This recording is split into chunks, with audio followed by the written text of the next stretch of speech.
আলহামদুলিল্লাহ, মহান আল্লাহ পাক রব্বুল আলামিনের দরবারে অসংখ্য লাখ কোটি শুকরিয়া যে মহান রব্বে কারীম আমাকে আপনাকে তার হুকুম জুমার নামাজ আদায় করার জন্য দুনিয়ার সমস্ত কাজ থেকে পৃথক হয়ে পাক পবিত্র হয়ে তারই ঘর মসজিদে আসা এবং বসার তৌফিক দিয়েছেন। সেই শুকরিয়া দান সকলে বলি আলহামদুলিল্লাহ। ও আল্লাহ পাক রব্বুল আলামিনের দরবারে আরো অসংখ্য লাখ কোটি শুকরিয়া যে মহান রব্বে কারীম আমাকে আপনাকে তার ফরজ বিধান রমজানের রোজাগুলো সহিহ সালামতে রাখার তৌফিক দিয়েছেন। সেই শুকরিয়া চান আরো জোরে সরে বলি আলহামদুলিল্লাহ। যে মাসটা আমাদের কাছ থেকে একে একে চলে যাচ্ছে সে মাসটা হলো রমজান মাস। কোন মাস? রমজান মাস একে একে চলে গেল। আজ রমজান মাসের শেষ জুমা, যাকে বলা হয় জুমআতুল বিদা। রমজান মাসে আর একটা জুমাও আর আসবে না, রমজানের লাস্ট জুমা।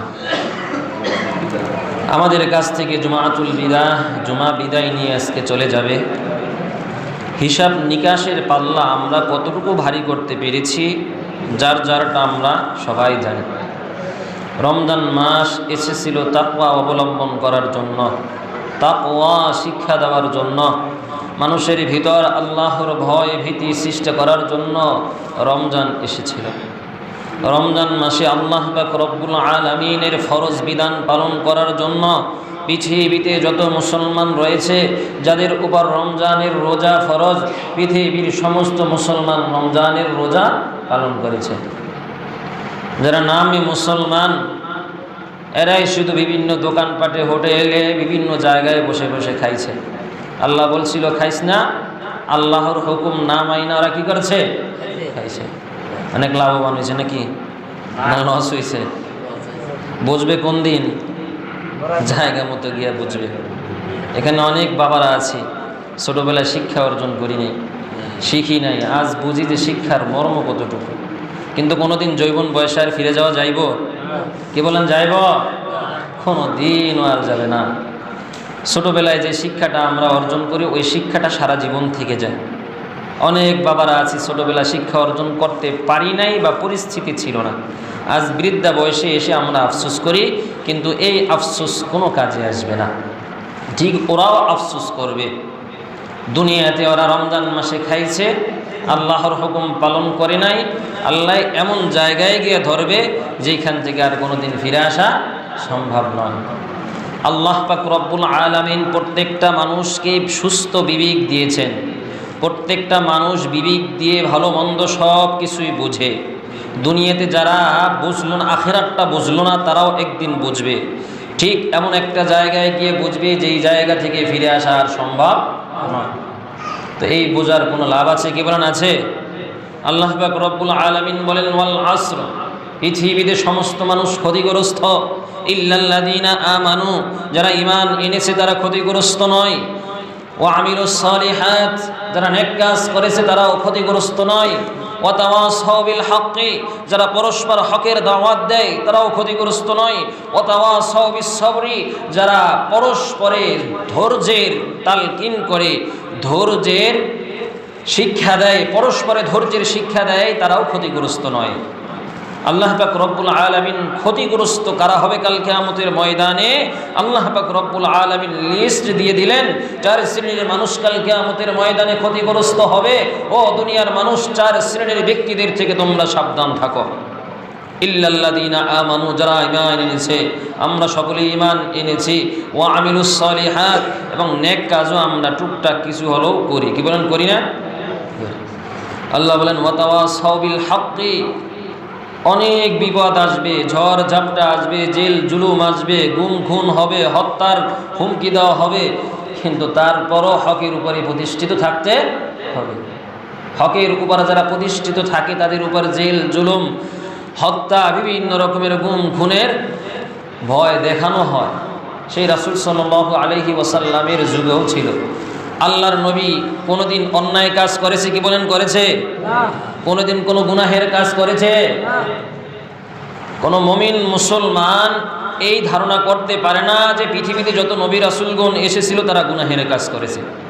সকলের বিশ্বাস, সকলের মানতে হবে সমস্ত নবী রাসূলগণ মাসুম ছিল, গুনার থেকে তারা ঊর্ধ্বে ছিল। এরপরেও আমার আপনার নবী মুহাম্মদুর রাসূলুল্লাহ সাল্লাল্লাহু আলাইহি ওয়াসাল্লাম 3 বছর জেল জুলুম অত্যাচার নির্যাতন সহ্য করেছিল।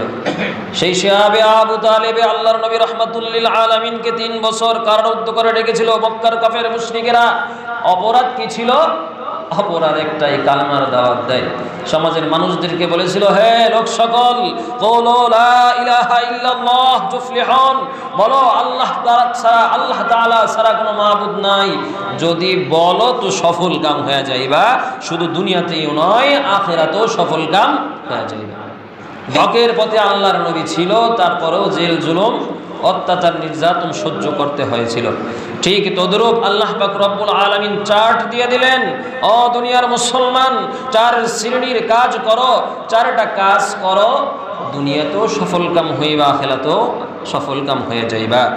1 ঈমান আনো, 2 নেক কাজ করো, 3 হকের দাওয়াত দাও, পরস্পরে তোমরা হকের দাওয়াত দাও, ওয়াতাওয়াসাউ বিস-সাবরি, পরস্পরে ধৈর্য ধারণের শিক্ষা তোমরা দাও। আজ ধৈর্য আমাদের ভিতরে নাই বললেই চলে। ধৈর্য আমাদের ভিতরে উঠে গেছে। যেই রাসূল সাল্লাল্লাহু আলাইহি ওয়াসাল্লামের জমানায় যেই ধৈর্য ছিল, বর্তমান সমাজের মানুষদের ধৈর্য দেখে রাসূল সাল্লাল্লাহু আলাইহি ওয়াসাল্লামের জমানায় যেই ধৈর্য ছিল, সেই ধৈর্য আমাদের ধৈর্য দেখে সমাজ থেকে অদৃশ্যের রশি গলায় দিয়ে আত্মহত্যা করে সমাজ থেকে বিদায় নিয়ে চলে গেছে। কি বলেন, ঠিক না ঠিক? আজ একজনে একটা কথা বললে সহ্য হয় না। রাসূল সাল্লাল্লাহু আলাইহি ওয়াসাল্লাম দেখেন সাহাবীদেরকে ধৈর্যের শিক্ষা দিয়েছিল। ওমর রাদিয়াল্লাহু তাআলা আনহু এমন একজন মানুষ ছিল, আবু বকর রাদিয়াল্লাহু তাআলা আনহু তারা এমন একজন মানুষ ছিল, কখনো অন্যায় বরদাস্ত করতেন না। সমাজে অন্যায় হবে আর ওমর বসে থাকবে, এটা কখনো হতে পারে না। যেখানেই অন্যায় হতো ওমর রাদিয়াল্লাহু তাআলা আনহুর মতো মানুষ দাঁড়িয়ে যেতেন অন্যায়ের প্রতিবাদ করার জন্য। আজ আমরা কি করি? আবু জাহেলের নীতি অন্বেষণ করি, আবু জাহেলের নীতি গ্রহণ করি, আর এটাকেই প্রশংসনীয় গুণ মনে করি আমরা। সমাজে একজন একটা কথা বলছে অন্যায়, কিন্তু লোকটা অনেক প্রভাবশীল, লোকটা অনেক টাকাওয়ালা, তো একটা কথা বলছে সবাই চুপ, হ্যাঁ হ্যাঁ হ্যাঁ ঠিক আছে। কি বলেন, আছে না এমন নীতি? আছে না সমাজে? ভুল বললেও হ্যাঁ, আর সঠিক বললেও কি হ্যাঁ। ওমর রাদিয়াল্লাহু তাআলা আনহু এমন একজন মানুষ ছিল, আবু বকর রাদিয়াল্লাহু তাআলা আনহু এমন একজন মানুষ ছিল। আবু বকর রাদিয়াল্লাহু তাআলা আনহু একদিন মসজিদে নববীর ভিতরে বসা, এক বেদুইন এসে, অপরিচিত একজন এসে আবু বকর রাদিয়াল্লাহু তাআলা আনহুকে গালিগালাজ করতেছে। আবু বকর রাদিয়াল্লাহু তাআলা আনহু মুখটা বন্ধ কইরা চুপ কইরা বসে আছে। তো মুখ বন্ধ কইরা যতক্ষণ পর্যন্ত থাকবে তো মানুষ দামি হয়ে যাবে। তো আবু বকর রাদিয়াল্লাহু তাআলা আনহুকে এক বেদুইন ব্যক্তি এসে গালিগালাজ করতেছে। আবু বকর রাদিয়াল্লাহু তাআলা আনহু প্রথমবার চুপ রইলেন, দ্বিতীয়বার গালিগালাজ করতেছে, চুপ রইলেন, তৃতীয়বার গালিগালাজ করলো, আবু বকর রাদিয়াল্লাহু তাআলা আনহু জবাব দিয়ে দিলেন। প্রথমবার যখন গালিগালাজ করছিল আবু বকর রাদিয়াল্লাহু তাআলা আনহুকে, রাসূল সাল্লাল্লাহু আলাইহি ওয়াসাল্লাম আড়াল থেকে দেখতেছিল আর মুস্কি মুস্কি হাসতেছিল। দেখি আবু বকর কি বলে। একজন কাফের বেদিন ব্যক্তি আবু বকরকে গালি দিচ্ছে, দেখি আবু বকর কি বলে। রাসূল সাল্লাল্লাহু আলাইহি ওয়াসাল্লাম এই দৃশ্য দেখে মুস্কি মুস্কি হাসতেছেন। তৃতীয়বার যখন ওই বেদিন ব্যক্তি আবু বকর রাদিয়াল্লাহু তাআলা আনহুকে গালি দিল, আবু বকর রাদিয়াল্লাহু তাআলা আনহু সাথে সাথে প্রতিউত্তর করলেন। রাসূল সাল্লাল্লাহু আলাইহি ওয়াসাল্লাম মুস্কি হাসি বন্ধ করে দিয়ে চেহারাটা মলিন হয়ে গেল। আবু বকর রাদিয়াল্লাহু তাআলা আনহু বুঝতে আর বাকি রইল না যে আল্লাহর নবী এই উত্তর দেওয়াতে আমার প্রতি অসন্তুষ্ট হয়েছে। যে বলতেছে, ইয়া রাসূলুল্লাহ, আমার অন্যায় কি ছিল? আমাকে গালি দিয়েছে, আমি প্রতি উত্তর করেছি। আমরাও তো তেমনই করি। কেহ যদি আমাকে গালি দেয়, গালির উত্তর গালি দিয়ে দেয়। কবি বলেছেন, কেহ যদি কাটা দেয় তুমি দিও ফুল, প্রতিদানে ভালো দিতে করিও না ভুল। প্রতিদানটা যেন আমাদের ফুল দিয়ে হয়, এটাই রাসূলের শিক্ষা ছিল। আবু বকর রাদিয়াল্লাহু তাআলা আনহু রাসূলকে বলতেছেন, ইয়া রাসূলুল্লাহ, আমার অন্যায়টা কি ছিল? আমাকে গালি দিয়েছে, আমি উত্তর দিয়েছি। আল্লাহর নবী রাহমাতুল লিল আলামিন বলতেছে, আবু বকর, আমি আল্লাহর নবী দেখতেছিলাম এক বেয়াদীন ব্যক্তি এসে তোমাকে গালিগালাজ করতেছিল, আর তুমি যখন তোমার মুখটা বন্ধ করে ধৈর্য ধারণ করতেছিল, আমি দেখতেছিলাম তোমার আমল নামায় আল্লাহ পাক রব্বুল আলামিনের ফেরেশতারা সব লিখতেছিল। বলুন না সুবহানাল্লাহ। যখনই তুমি ওই বেয়াদীন ব্যক্তির গালিগালাজের উত্তর দিলা, আমি দেখতেছিলাম ফেরেশতারা তোমার আমল নামায় সব লেখা বন্ধ করে দিয়েছে। এই জন্য আমি আল্লাহর নবী মলিন হয়ে গেছি। আবু বকর রাদিয়াল্লাহু তাআলা আনহুর এই শিক্ষাটা বুঝতে আর বাকি রইল না। সেদিন থেকে আবু বকর রাদিয়াল্লাহু তাআলা আনহু প্রতিজ্ঞা করেছে, কেহ যদি আমাকে গালি দেয়, কেহ যদি আমাকে কষ্ট দেয়, কেহ যদি আমার উপর অন্যায় করে, কেহ যদি আমার উপর জুলুম করে, জুলুমের প্রতিশোধ জুলুম দিয়ে সেদিন আর করতেন না, ফুল দিয়ে করতেন। কেহ যদি কাটা দিত, ফুল দিয়ে তাকে স্বাগত জানাতো।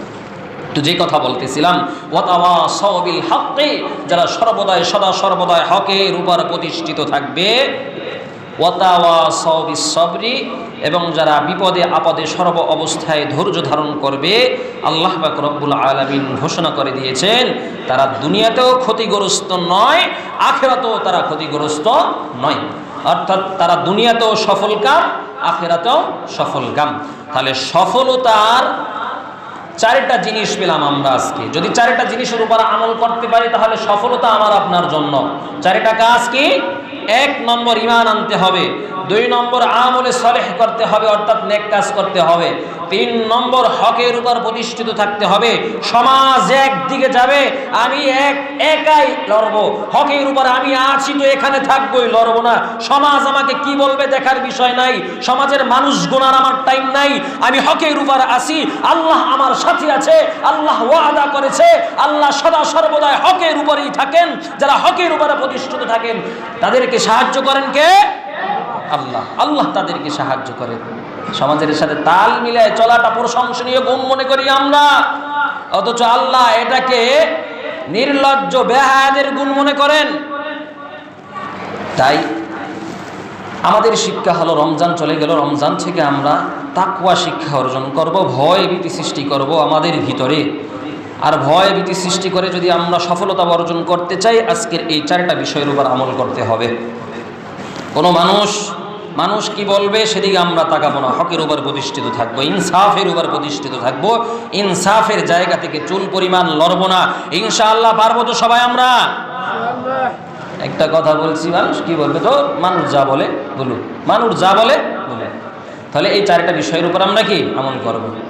2 নম্বর, আল্লাহ পাক রব্বুল আলামিন বলতেছেন, ইয়া আইয়ুহাল্লাযীনা আমানুত্তাকুল্লাহ।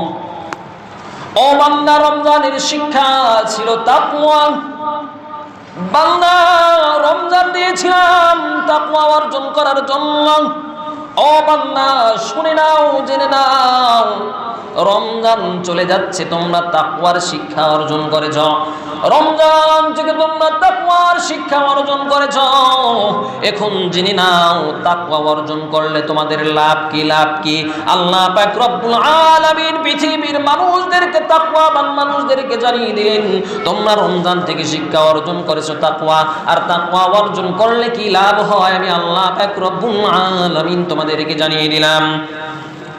ইয়া আইয়ুহাল্লাযীনা আমানুত্তাকুল্লাহ। ও বান্দা, যারা তাকওয়া অবলম্বন করে, ওয়াকুলু কওলান সাদীদা, এবং সদা সর্বদাই সত্য কথা বলে, ওয়াকুলু কওলান সাদীদা ইসলিহ লাকুম আমালাকুম।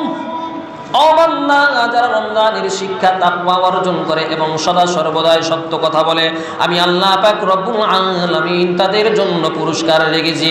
কি পুরস্কার? আল্লাহ বলেন, ইসলিহ লাকুম আমালাকুম।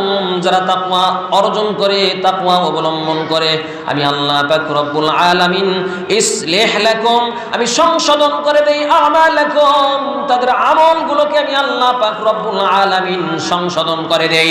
বলুন না সুবহানাল্লাহ। রমজানের শিক্ষা যদি আমরা তাকওয়া অর্জন করি, তাকওয়া অবলম্বন করি, আল্লাহর ভয় ভীতি যদি অন্তরে সৃষ্টি করি, আল্লাহ পুরস্কার হিসাবে ঘোষণা করে দিলেন, আমাদের আমলকে, আমাদের কাজগুলোকে আল্লাহ পাক রব্বুল আলামিন সংশোধন করে দিবেন। ভুল হয়েছে, আল্লাহ পাক রব্বুল আলামিন সংশোধন করার দায়িত্ব নিয়ে নিয়েছেন।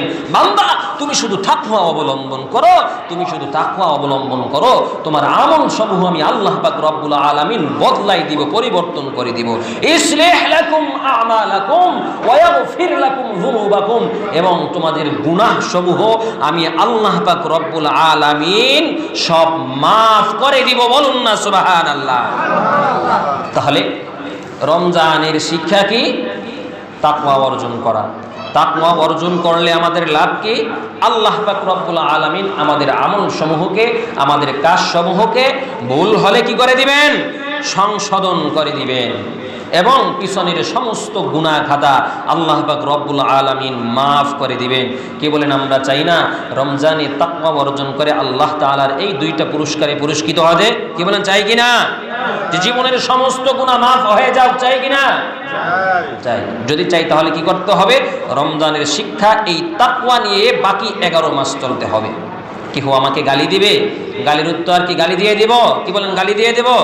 ধৈর্য ধারণ করব। ধৈর্য ধারণ করলে লাভ কি হবে? আল্লাহ আমার আমল নামায় কি লিখবেন? সব লিখে দিবেন। যেরকমের আবু বকর রাদিয়াল্লাহু তাআলা আনহুর ঘটনার দিকে তাকাইলে আমরা বুঝতে পারি, কেহ আমাদেরকে, আমি হকের উপর আছি, কেহ আমাকে তিরস্কার করতেছে, মন খারাপ করব না, কারণ হকের উপর যারা থাকে তাদের সাথে কে থাকেন? আল্লাহ তাদের সাথে থাকেন, আল্লাহ তাদেরকে সাহায্য করেন, সহযোগিতা করেন। তো রমজান আমাদের কাছ থেকে চলে গেল। রমজানের আজকে লাস্ট জুমা, শেষ জুমা, জুমাতুল বিদা। এই রমজানে আর জুমা আসবে। তো আল্লাহ পাক রব্বুল আলামিন আমাদের সকলকে যেই সমস্ত কথাগুলো বলা হলো অত্যন্ত আমলীয় বিষয়, আল্লাহ পাক রব্বুল আলামিন আমাকে এবং সকলকে আমল করার তৌফিক দান করুক। সবাই বলুন আমিন। ওয়া আখির দাওয়ানা আলহামদুলিল্লাহি রাব্বিল আলামিন।